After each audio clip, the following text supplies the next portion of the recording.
Ready. नमस्कार दोस्तों, मेरा नाम है ज्योतिवर्धन और मैंने अपने पिछले वीडियो में आप लोगों को कविता सुनाई थी मनोबल। हो सकता है अगर आपको वो लिंक ना मिले तो मैं डिस्क्रिप्शन बॉक्स में डाल दूंगा। मैं उसी चीज़ वो कविता जो थी वो मैं भगवान कृष्ण से प्रेरणा लेकर के उनकी जो गीता श्रीमद् भगवत गीता है उससे मैं थोड़ा सा मैं प्रोत्साहित होकर वो मैंने कविता लिखी थी। तो अगर सुनना होगा तो आपको डिस्क्रिप्शन बॉक्स में लिंक मिल जाएगा। अभी मैं आगे की बात करता हूँ। सबसे पहले मैं इस चीज़ के बारे में बात करना चाहता हूँ कि कविता कब जन्म लेती है। सबसे पहला चीज़, कवि दो चीज़ होते हैं, मनोबल और प्रयत्न।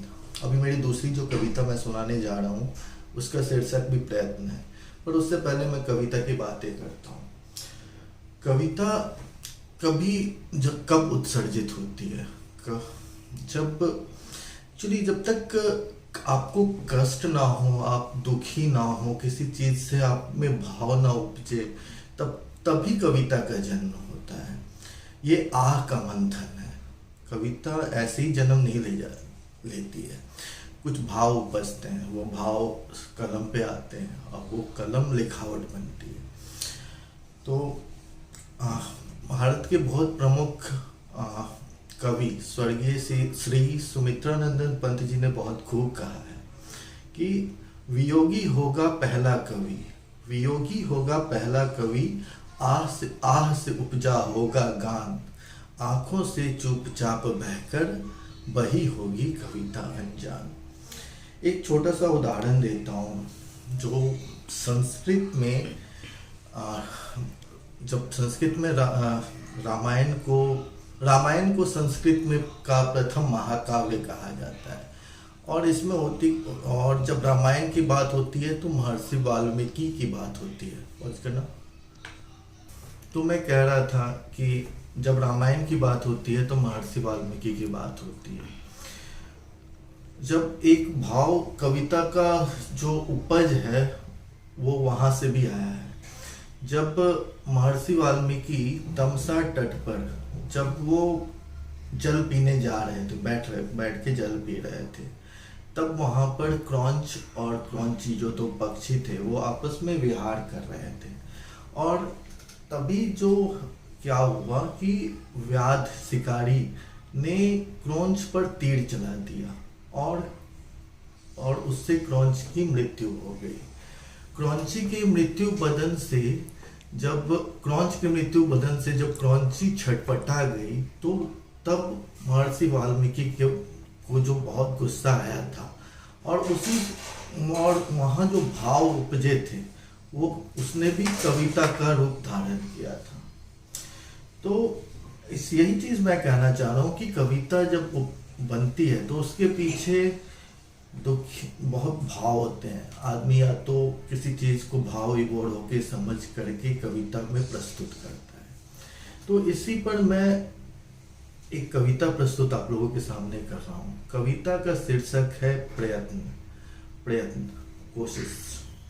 इसको आप मनोबल भी कह सकते हैं, लेकिन तो मैं अभी इस कविता का शुभारंभ करता हूँ। रस फीके पड़े निराले, ये भगवान श्री कृष्ण जी के से ही प्रोत्साहित होकर मैं लिखा हूँ। तो मैं इसी के विचार आप लोगों के सामने प्रस्तुत कर रहा हूँ कविता के रूप में। जिन लोगों का मन डोल जाता है, मनोबल थोड़ा अस्थिर हो जाता है, तो उन्हीं लोगों को भाव में रखकर मैंने ये कविता लिखा है।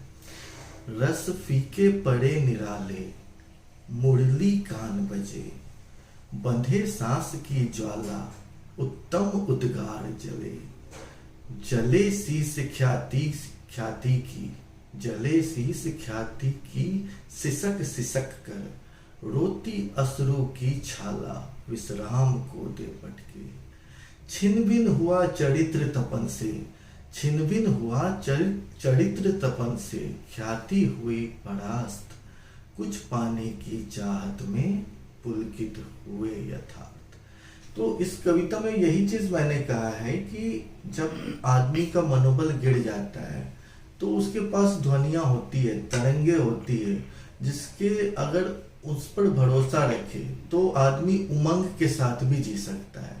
जिंदगी में निरा सुख दुख तो है ही, लेकिन दोनों दोनों एक समान है। अगर सुख है तो दुख भी है, दुख है तो सुख भी है। तो इसी चीज को लेके मैंने ये कविता लिखा था, प्रयत्न, जिसको मैं आगे की ओर ले जाता हूँ। तपन शीस का झुके न कद से, तपन शीस का झुके न कद से, आशीष से सर गूंजे, विपद आपदा रोक सके ना, भूमि से वो जुड़े।